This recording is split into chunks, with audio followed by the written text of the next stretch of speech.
अहो सरकारतर्फे दोन दोन कपडे तर द्या, सगळे उघडे फिरतायत. काय चाललंय? उघडे नागडे फिरतायत मंत्री. बेडरूम मधला व्हिडिओ आला कसा बाहेर? महाराष्ट्रातला मंत्री सुरक्षित नाहीये. आमचं म्हणणं आहे जनतेची सुरक्षा तर ठेवा बाजूला, पहिलं मंत्र्यांची सुरक्षा करा. कारण एक व्हिडिओ ही चड्डी बनियन गँग किंवा चड्डी टॉवेल गँग चे व्हिडिओ महाराष्ट्रात फिरतायत आणि या गँगचे व्हिडिओ एखाद्या मंत्र्याच्या बेडरूम मध्ये असलेले व्हिडिओ बाहेर येत आहेत.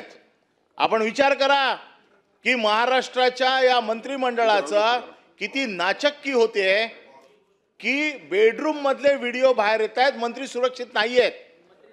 जनतेची सुरक्षा ठेवा बाजूला, मंत्र्यांच्या सुरक्षतेचा प्रश्न निर्माण झालेला आहे आज. आणि जाहीर कार्यक्रमात पुन्हा सांगतायत की पैसे कमी पडले तर आम्ही देऊ. पैशाची बॅग दिसते आणि त्याच्या बाबतीमध्ये महाराष्ट्राच्या मनामध्ये एक संभ्रम निर्माण झालाय की या कसा होतो एवढं नाही. मी सांगतो 289 कसा होतो. महाराष्ट्रातला मंत्री सुरक्षित नाहीये.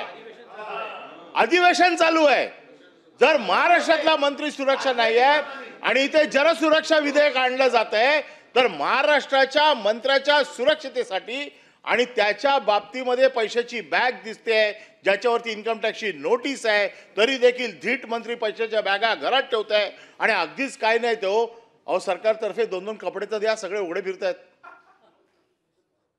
काय चाललंय? उघडे नागडे फिरतायत मंत्री.